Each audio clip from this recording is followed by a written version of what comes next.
ಎಲ್ಲರಿಗೂ ನಮಸ್ಕಾರ ಸ್ನೇಹಿತರೆ, ಎಲ್ಲರಿಗೂ ಕೂಡ welcome back to Big Boss Studio Kannada YouTube ಚಾನಲ್ಗೆ ನಿಮಗೆಲ್ಲರಿಗೂ ಪ್ರೀತಿಯಾದಂತಹ ಸ್ವಾಗತ ಅಂತ ಹೇಳ್ಬೋದು. ನಾನು ಈ ಒಂದು ವಿಡಿಯೋದಲ್ಲಿ ಇವತ್ತಿನ ಒಂದು ವೋಟಿಂಗ್ ರಿಸಲ್ಟನ್ನು ತಿಳಿಸ್ಕೊಡ್ತಾ ಹೋಗ್ತೇನೆ. ಈಗ ನಿನ್ನೆಲ್ಲರಿಗೂ ಕೂಡ ಗೊತ್ತಿರುವ ಹಾಗೆ ಈ ವಾರ ಬಿಗ್ ಬಾಸ್ ಮನೆಯಿಂದ ಹೊರ ಹೋಗಲು ಒಟ್ಟಾರೆಯಾಗಿ 10 ಜನ ನಾಮಿನೇಟ್ ಆಗಿದ್ದಾರೆ ಅಂತ ಹೇಳ್ಬೋದು. ಅಂದರೆ 3 ಜನ ಜಂಟಿ ಸ್ಪರ್ಧಿಗಳು, ಅಂದರೆ 6 ಜನ ಅಂತ ಹೇಳ್ಬೋದು. ಅದರ ಜೊತೆಗೆ 4 ಜನ ಒಂಟಿ ಸ್ಪರ್ಧಿಗಳು ಈ ವಾರ ಬಿಗ್ ಬಾಸ್ ಮನೆಯಿಂದ ಹೊರ ಹೋಗಲು ನಾಮಿನೇಟ್ ಆಗಿದ್ದಾರೆ.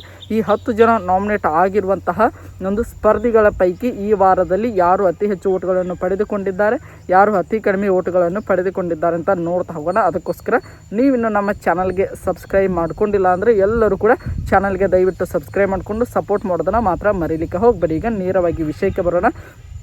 ಈ ಒಂದು ವೋಟಿಂಗ್ ರಿಸಲ್ಟನ್ನು ಯಾರು ಮೊದಲನೇ ಸ್ಥಾನವನ್ನು ಪಡೆದುಕೊಂಡಿದ್ದಾರೆ ಅಂತ ನೋಡ್ತಾ ಹೋಗೋದಾದರೆ ರಕ್ಷಿತಾ ಶೆಟ್ಟಿ ಅವರು ಅಂತಲೇ ಹೇಳ್ಬೋದು. ರಕ್ಷಿತಾ ಶೆಟ್ಟಿ ಅವರು ಬಿಗ್ ಬಾಸ್ ಮನೆಗೆ ಎಂಟ್ರಿ ಕೊಟ್ಟಾಗಲಿಂದಲೂ ತುಂಬ ಚೆನ್ನಾಗಿ ಆಟವನ್ನು ಆಡ್ಕೊಂಡು ಬರ್ತಾ ಇದ್ದಾರೆ. ಅದರ ಜೊತೆಗೆ ಮೊದಲನೇ ವಾರದ ಎಲಿಮಿನೇಷನ್ ಕೂಡ ಅವರಿಗೆ ಒಂದು ರೀತಿಯಾಗಿ ಪಾಸಿಟಿವ್ ಆಗಿ ಕನ್ವರ್ಟ್ ಆಗಿದ್ದ ಕಾರಣ ಈಗ ಬಿಗ್ ಬಾಸ್ ಮನೆಯಲ್ಲಿ ಸದ್ಯ ಅತಿ ಹೆಚ್ಚು ಓಟ್ಗಳನ್ನು ಪಡೆದುಕೊಳ್ಳುವುದರ ಮೂಲಕ ರಕ್ಷಿತಾ ಶೆಟ್ಟಿ ಅವರು ಮೊದಲನೇ ಸ್ಥಾನವನ್ನು ಪಡೆದುಕೊಂಡಿದ್ದಾರೆ ಅಂತಲೇ ಹೇಳ್ಬೋದು. ಇನ್ನು ಎರಡನೇ ಸ್ಥಾನವನ್ನು ಪಡೆದುಕೊಂಡಿರುವಂಥ ಸ್ಪರ್ಧಿ ಯಾರಪ್ಪ ಅಂದರೆ ಅದು ಬೇರೆ ಯಾರು ಅಲ್ಲ, ನಮ್ಮ ಮಾಳು ನಿಪ್ನಾಳ್ ಹಾಗೆ ಸ್ಪಂದನಾ ಸೋಮನ್ ಅಂತಾನೆ ಹೇಳ್ಬೋದು. ಉತ್ತರ ಕರ್ನಾಟಕದಲ್ಲಿ ತುಂಬಾ ಚೆನ್ನಾಗಿ ಅಭಿಮಾನಿ ಬಳಗನ್ನು ಹೊಂದಿರುವಂತಹ ಮಾಳು ನಿಪ್ನಾಳ್ ಅವರಿಂದ ಈಗ ಮಾಳು ನಿಪ್ನಾಳ್ ಅವರಿಗೆ ಅತಿ ಹೆಚ್ಚು ಓಟ್ಗಳು ಬರ್ತಾ ಇರುವಂಥ ಕಾರಣ ಇವರು ಎರಡನೇದಾಗಿ ಅತಿ ಹೆಚ್ಚು ಓಟ್ಗಳನ್ನು ಪಡೆದುಕೊಳ್ಳುವುದರ ಮೂಲಕ ನಮ್ಮ ಮಾಳು ನಿಪ್ನಾಳ್ ಹಾಗೆ ಸ್ಪಂದನಾ ಜೋಡಿ ಎರಡನೇ ಸ್ಥಾನದಲ್ಲಿ ಇದೆ ಅಂತಾನೆ ಹೇಳ್ಬೋದು.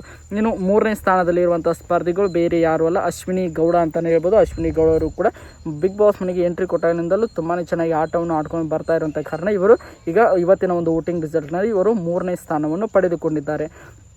ಮೊದಲನೇದಾಗಿ ರಕ್ಷಿತಾ ಶೆಟ್ಟಿ ಅವರು ಮೊದಲನೇ ಸ್ಥಾನ, 2 ಸ್ಪಂದನ ಹಾಗೆ ಮಾಳು ನಿಪ್ನಾಳ್ ಅವರು 2ನೇ ಸ್ಥಾನ, ನಮ್ಮ ಅಶ್ವಿನಿ ಗೌಡ ಅವರು 3ನೇ ಸ್ಥಾನ ಅಂತಲೇ ಹೇಳ್ಬೋದು. ಇನ್ನು 4ನೇ ಸ್ಥಾನದಲ್ಲಿ ಇರುವಂಥ ಸ್ಪರ್ಧಿಗಳು ನಮ್ಮ ಅಭಿಷೇಕ್ ಹಾಗೆ ಅಶ್ವಿನಿ SN ಅಂತಲೇ ಹೇಳ್ಬೋದು. ಈಗ ಇವತ್ತಿನ ಒಂದು ವೋಟಿಂಗ್ ರಿಸಲ್ಟ್ನಲ್ಲಿ ಇವರಿಬ್ಬರು ಕೂಡ 4ನೇ ಸ್ಥಾನವನ್ನು ಪಡೆದುಕೊಳ್ಳುವುದರ ಮೂಲಕ ಟಾಪ್ 4 ಇದ್ದಾರೆ ಅಂತಲೇ ಹೇಳ್ಬೋದು. ಇನ್ನು 5ನೇ ಸ್ಥಾನದಲ್ಲಿ ಇರುವಂಥ ಸ್ಪರ್ಧಿ ನಮ್ಮ ಧನುಷ್ ಗೌಡ ಅಂತಲೇ ಹೇಳ್ಬೋದು. ಇವರು ಕೂಡ ತುಂಬಾ ಚೆನ್ನಾಗಿ ಆಟವನ್ನು ಆಡ್ಕೊಂಡು ಬರ್ತಾ ಇದ್ದಾರೆ. ಸ್ವಲ್ಪ ಮಟ್ಟಿಗೆ ಎಂಟರ್ಟೈನ್ಮೆಂಟಲ್ಲಿ ಮಾತ್ರ ಕಡಿಮೆ ಇರೋದರಿಂದ ಇವರು ಸದ್ಯ 5ನೇ ಸ್ಥಾನದಲ್ಲಿ ಇದ್ದಾರೆ ಅಂತಾನೆ ಹೇಳ್ಬೋದು. ನೋಡ್ತಾ ಹೋಗೋಣ ಮುಂದೆ ಬರುವಂಥ ದಿನಗಳಲ್ಲಿ ಯಾವ ರೀತಿಯಾಗಿ ಆಟವನ್ನು ಆಡ್ಕೊಂಡು ಹೋಗ್ತಾರೆ ಅಂತ. ಇವರಿಗೆ ಸದ್ಯದ ವೋಟಿಂಗ್ ರಿಸಲ್ಟಲ್ಲಿ ಟಾಪ್ 5 ಇದ್ದಾರೆ ಅಂತ ಹೇಳ್ಬೋದು. ಇನ್ನು 6ನೇ ಸ್ಥಾನ ಮತ್ತು 7ನೇ ಸ್ಥಾನದಲ್ಲಿರುವಂಥ 2 ಜನ ಸ್ಪರ್ಧಿಗಳು ಒಂದು ರೀತಿಯಾಗಿ ಡೇಂಜರ್ ಝೋನಲ್ಲಿ ಇದ್ದಾರೆ ಅಂತ ಹೇಳ್ಬೋದು. 6ನೇ ಸ್ಥಾನ ಯಾರು ಅಂತ ಮೊದಲಿನಿಂದಾಗಿ ನೋಡ್ತಾ ಹೋಗೋದಾದರೆ ನಮ್ಮ ಮಂಜು ಭಾಷಿಣಿ ಹಾಗೆ ರಾಶಿಕಾ ಶೆಟ್ಟಿ ಅಂತಲೇ ಹೇಳ್ಬೋದು. ಇವರಿಬ್ಬರು ಕೂಡ ಈ ಒಂದು ವೋಟಿಂಗ್ ರಿಸಲ್ಟ್ನಲ್ಲಿ 6ನೇ ಸ್ಥಾನವನ್ನು ಪಡೆದುಕೊಳ್ಳುವುದರ ಮೂಲಕ ಬಾಟಮ್ 2 ಇದ್ದಾರೆ ಅಂತಲೇ ಹೇಳ್ಬೋದು. ಇನ್ನು ಕೊನೆಯ ಸ್ಥಾನ ಜಾನ್ವಿ ಅಂತಲೇ ಹೇಳ್ಬೋದು. ಜಾನ್ವಿ ಅವರು ಕೂಡ ಈ ವಾರದಲ್ಲಿ ತುಂಬಾ ಚೆನ್ನಾಗಿ ಆಟವನ್ನು ಆಡ್ಕೊಂಡು ಬರ್ತಾ ಇದ್ರು ಕೂಡ ಒಂದು ನೆಗೆಟಿವ್ ಆಗಿ ವೀಕ್ಷಕರಿಗೆ ಕಾಣ್ತಾ ಇರೋದ್ರಿಂದ ಅವರಿಗೆ ಅತಿ ಕಡಿಮೆ ಓಟ್ಗಳು ಬರ್ತಾ ಇವೆ ಅಂತಲೇ ಹೇಳ್ಬೋದು. ಆ ಒಂದು ಕಾರಣದಿಂದಾಗಿ ಬೇರೆಯವರಿಗೆ ಕಂಪೇರ್ ಮಾಡಿದರೆ ಇವರು ಅತಿ ಕಡಿಮೆ ಓಟ್ಗಳನ್ನು ಪಡೆದುಕೊಳ್ಳೋದ್ರ ಮೂಲಕ ಲಾಸ್ಟ್ ಪೊಸಿಷನಲ್ಲಿ ಅಂದರೆ 7ನೇ ಸ್ಥಾನದಲ್ಲಿ ಇದ್ದಾರೆ ಅಂತಲೇ ಹೇಳ್ಬೋದು.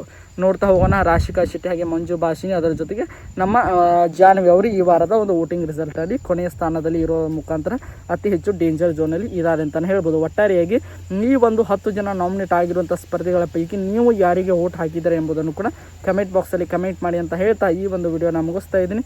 ಎಲ್ಲರಿಗೂ ಕೂಡ ಧನ್ಯವಾದಗಳು. ಹೀಗೆ ಸಪೋರ್ಟ್ ಮಾಡ್ತಾ ಇರಿ, ಲೈಕ್ ಮಾಡಿ, ಶೇರ್ ಮಾಡಿ, ಹಾಗೆ ಸಬ್ಸ್ಕ್ರೈಬ್ ಮಾಡ್ಕೊಳ್ಳಿ.